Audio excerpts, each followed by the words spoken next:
How's it going, everyone? I hope you're having a very fantastic day. It's honestly a very beautiful and cool summer night.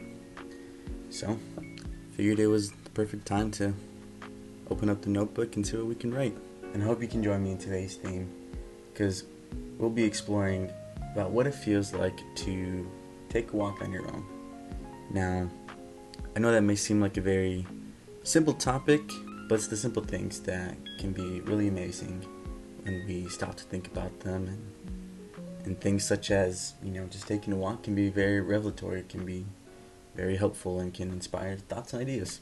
And I thought it'd be a very interesting topic because I know that there will be so many people who have different takes or outlooks on what it's like to walk alone. Because for some people, when they take a walk, it's because they're going to work, and so maybe it's mundane or it's something they dread. And that's okay. You can write about that too. You can get those emotions out on paper. And for some people, maybe walking is very relaxing for them or therapeutic in a way. No matter what it is, I know that you can find a way to bring out some emotions and ideas of your own in a very creative and fulfilling way. So, as I've been thinking about this theme, I've been thinking back on all the walks I like to take, because I do like taking walks by myself. I think it's just a good, healthy way to get out of the house, and it's almost like taking a deep breath for me. But it's also more than just that, Sometimes it's a way to relieve stress. Sometimes, for some reason it can be stressful. But what I did realize as I was thinking about how it is for me when I take walks by myself, that as I'm walking, it seems that my mind goes through different stages, and I find myself thinking about certain things at certain times. And so I wanted to emphasize that in my poem today because I thought it'd make it much more interesting to almost divide each section of the poem into the different parts of my walk and how I feel and think during those times. So I'll show you what I mean by that right now. So today we'll just be utilizing free verse again. So feel free to write as you please today.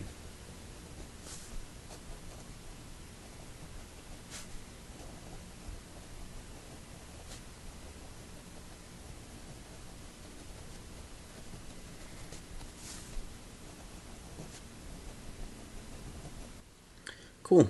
So I've got my first stanza here. So like I mentioned before, I'm thinking about the different parts of my walk. And the first step always has to happen. There's always a beginning. So even though on the surface, taking that first step is insignificant, it does mean something. And for me, it usually means that I'm finally able to get myself out of the house, get myself to do something new, to relax my mind. Because like I said here, my mind has been itching to be somewhere else besides my head.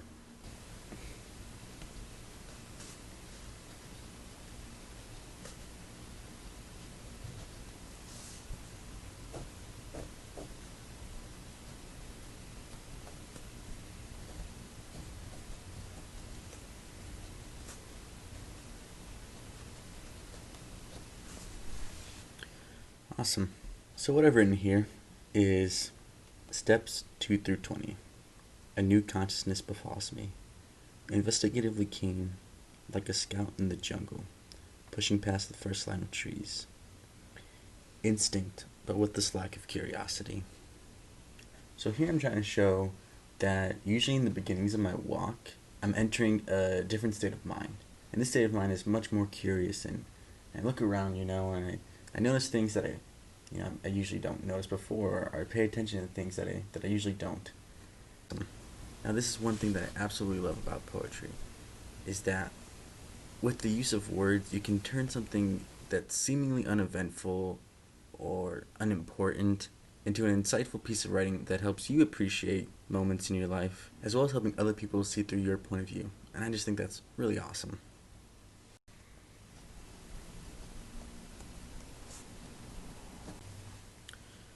So here's my next stanza. Steps 20 through 96. Then I welcome in a friendlier frame, the kind that admires elegant homes and well-kept gardens. I picture myself in each of these places and how I might live, having something before I've even gained it. Now, I think one of the key lines here is that last part. I talk about what it would be like to just be able to instantly put yourself somewhere else. And I might go deeper into what that feels like, but I might just leave that open so that people can put in their own thoughts and emotions.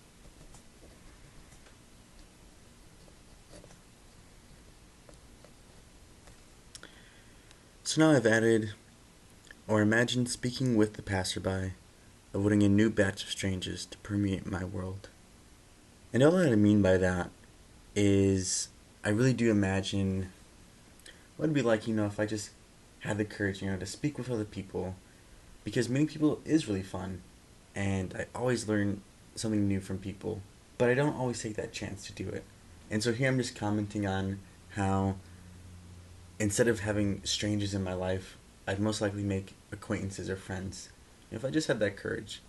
But that's something I'm working on, and I'll keep at it. So let's take an interesting turn here, because it's fun when you add something unexpected to your poem.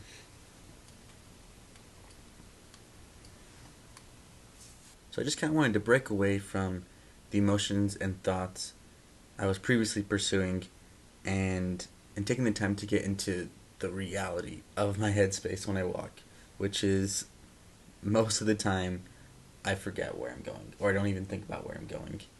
So that's why I just added these few lines here, which are steps 96 through 100. Forgotten where I'm going, but I guess I never had a destination in the first place. I always knew I'd return to where I started.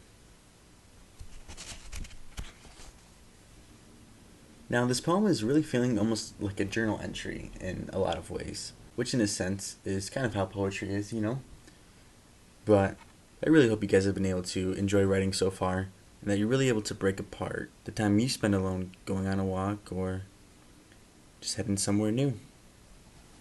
Now, I think it's time that we get more reflective, because I know that as I go farther into my walk, the farther my thoughts go. And actually, I think I kind of want to use those words verbatim almost.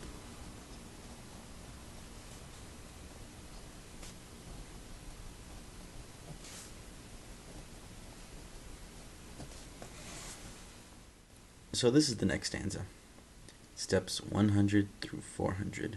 My feet move forward unceasingly, generating ancient gears inside my soul. And the farther I go, the farther my novelty can fly.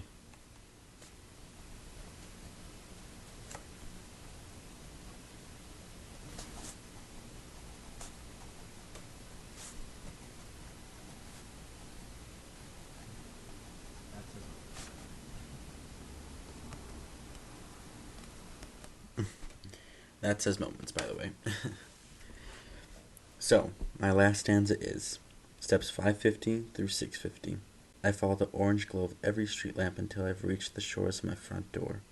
I'll always be grateful for those fly-ridden lighthouses, and I won't soon forget this journey, because it's the unrepeatable path that makes the most memorable moments. So I'm really happy with how this poem turned out. Even though it's on the lengthier side, I feel like I've been able to touch on a bunch of different feelings and perspectives I've gained through my walks. Now, there is at least one line I know that I want to change up, and that's this one right here about the hairs on my neck. I think what I want to do is change it to something more like,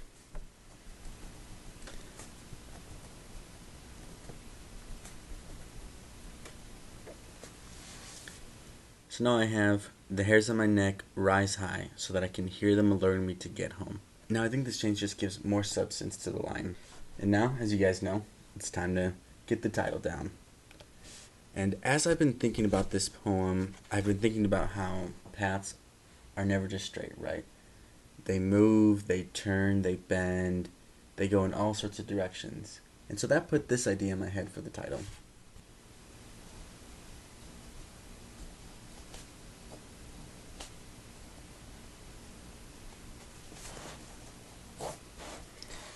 It's very simple, short and sweet, but I think it captures an important aspect of all types of journeys, which are they go uphill and they go downhill. And that's just how they are, right? You learn things from both sides. So that's why I thought Uphill, Downhill would be a good title for this poem. Now, I also feel like I need to change the way I've stylized these beginning lines of steps 2 through 20, steps 20 through 96, blah, blah, blah. I feel like they almost look like, like it makes the poem look like a manual, and that's not what I'm going for. So I think what I want to do something was more like this, where I add parentheses, steps taken, colon, 1. And then the stanza proceeds. So I'm going to go ahead and change those.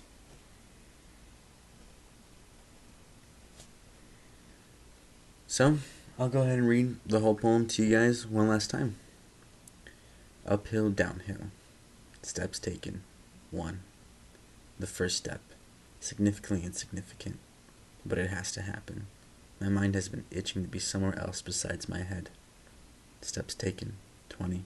A new consciousness befalls me, investigatively keen, like a scout in the jungle, pushing past the first line of trees. Instinct, but with the slack of curiosity. Steps taken. 96. Then I welcome in a friendlier frame, the kind that admires elegant homes and well-kept gardens. I picture myself in each of these places and how I might live having something before I've even gained it. Or imagine speaking with the passerby, avoiding a new batch of strangers to permeate my world. Steps taken. 100. Forgotten where I'm going. But I guess I never had a destination in the first place. I always knew I'd return to where I started. Steps taken. 400. My feet move forward unceasingly, generating ancient gears inside my soul.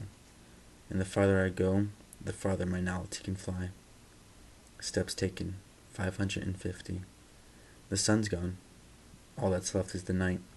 The hairs on my neck rise high so that I can hear them alerting me to get home. They remember my mother's caution, don't stay out too late. Steps taken. 650. I follow the orange glow of every street lamp until I've reached the shores of my front door. I'll always be grateful for those fly-ridden lighthouses, and I won't soon forget this journey, because it's the unrepeatable path that makes the most memorable moments. Thanks again, guys, for watching. I really had an awesome time writing this poem, and I really hope that you're able to write something that was close to your heart and that you're proud of. So as always, keep writing and enjoy the journey. See you guys.